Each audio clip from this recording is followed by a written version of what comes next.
Okay, FA Cup fourth round replay. Aston Villa, Chelsea. This game did not go to the form book. Chelsea won 3-1 on the night, away from home.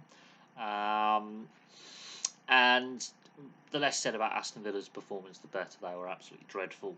Chelsea's press, midfield, won them the game within the first 5 minutes. The way they set the tempo, set the press, the energy, the speed of the game. Gallagher, Caicedo, and Enzo Fernandez have run Aston Villa ragged. Their energy levels, their communication, their interplay. And this is a Chelsea side that's had a lot of criticism this season with how they've performed. They've underperformed for the amount of money they've spent. They've really struggled to get any consistency. There's been a lot of criticisms aimed at players like Fernandez, like Conor Gallagher at times, like Nicholas Jackson. Although at points they play really well. They're just very inconsistent, and sometimes they've had some bad defeats and can't score goals. And other times, like tonight, they can score 3 goals and nearly keep a clean sheet. Admittedly, right at the end, they conceded a scrappy goal, but they were just all over Aston Villa. Aston Villa, less said about their performance, the better. The Chelsea goals, the first 2 goals come off counter-attack play in the first half. Villa, no intensity in possession, no movement off the ball, sloppy passing, bad decision making. They turn the ball over. Now, Conor Gallagher's goal comes from a turnover, quick pace counter attack.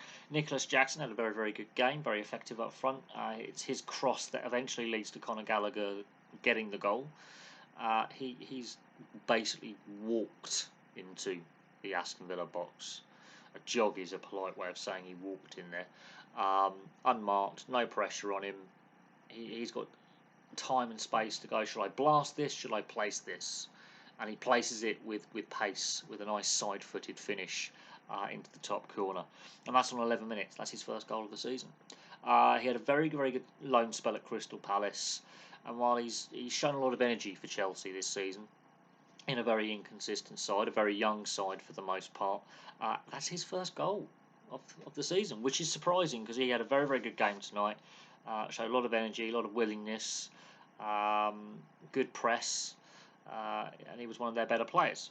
The Nicholas Jackson goal on 21 minutes, that's after 11 minutes, on 21 minutes. Again, Villa playing themselves into trouble, turn the ball over, and it's 2-3 passes later, it's in the back of the net. It's a very, very, very well taken header. He doesn't, try and put too much power on it, he just guides it into the back of the net. He uses the pace of the ball to beat Martinez in goal. And it's a very well taken header. It's a very, very smart header. Don't need to think, just get your head on the ball. And again, no one around him in the box. Just no pressure on the player to put him off, and he guides it past Martinez. I am surprised it was only 2-0 at half time. Aston Villa were absolutely dreadful. Chelsea could and should have had more.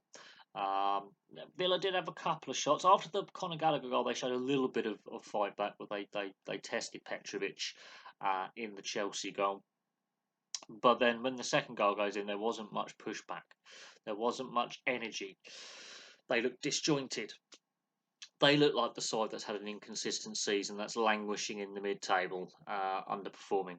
Chelsea look like the side that are in the Champions League places, challenging for the title. You would have thought Chelsea were in the top 4, not Villa. Villa, this is only their 3rd defeat at home this season, so they've had a very, very good home record. They've been very consistent at home. Roles were reversed tonight with how the game plays out. So it's 2-0 at half time. Chelsea could have had, could have been 3 or 4 or 5, quite honestly, with how they were playing and the energy they were showing, the press, their counter attack, making less errors. Villa making a lot of errors. They just wanted it more. Now, the Enzo Fernandez free kick. Firstly, is it actually a foul? Does Tielemans deliberately take out his standing leg, or is it an accidental tangle of legs? Who knows? Referee gives a free kick. But that free kick from Enzo Fernandez, who has been much maligned, heavily criticised at times, he's found it difficult in a Chelsea shirt, with all that form he showed for Benfica and what he did in the World Cup. There's a big price tag, 8th most expensive player of all time. Free kick, yeah, that's worth the price tag. Beating his international colleague Martinez, who gets a hand to it, that is a perfect free kick. That is a brilliant, brilliant, brilliant free kick.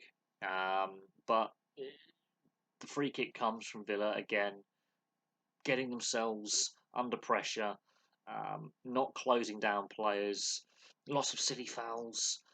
They put the pressure on themselves by just being slow and lethargic in possession. Turn the ball over. Chelsea quick in possession, high energy.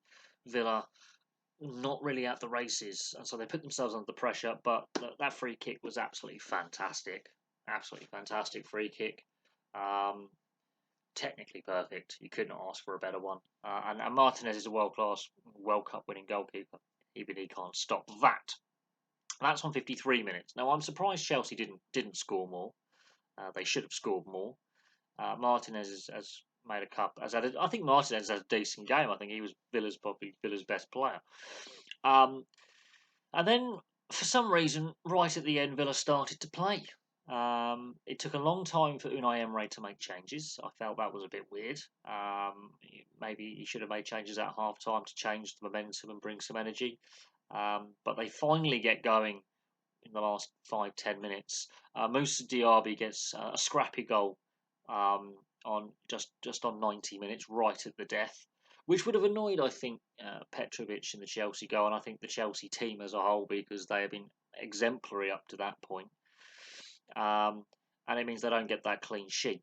And then suddenly a couple of chances come in added time, but why couldn't Villa play with that desperation in the previous 90 minutes, 85 minutes? It does make you scratch your head why they weren't desperate and why they didn't show energy for 85 minutes in this match. There was brief periods in the first and second half where you could see there was some chances there, but for the most part there was no desperation, there was no energy, there was no pace on the ball, and then suddenly right at the death they get a goal. Really poor Villa performance, forgettable Villa performance. Hopefully this doesn't derail their European push and potential title challenge, because they're not a million miles away from Liverpool, and Arsenal and Man City are in that battle as well. It's a very, very interesting top 4, top 5, battle for the title. It's not Liverpool's by any means. They have been a surprise package this season.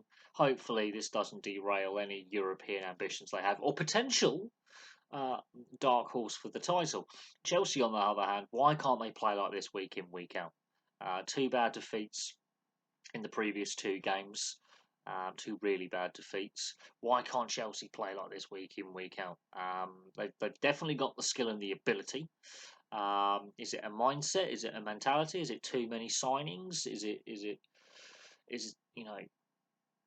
are they not gelling well at combinations? Whatever the reason may be, why can't Chelsea play like this week in, week out? Because Chelsea are a team that frustrate neutrals, those who study the game. They are a frustrating team to watch, because probably at the weekend they're probably going to lose now.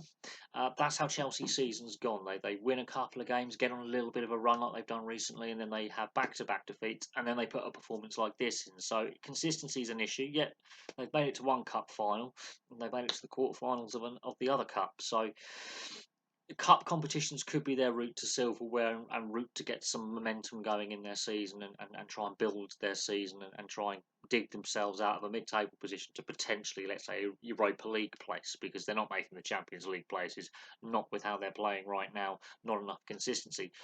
We'll have to see what happens going forward for both these teams. Chelsea fully deserve the win tonight, but they are frustratingly inconsistent. Aston Villa, they've laid a goose egg tonight, haven't they? They've laid an egg. They've had a forgettable night.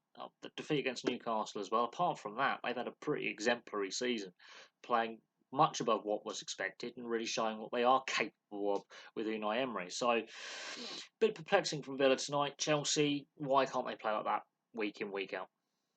But there we go. Thank you very much for watching. Please place your thoughts in the comments section below, and I will have some more content for you very, very soon.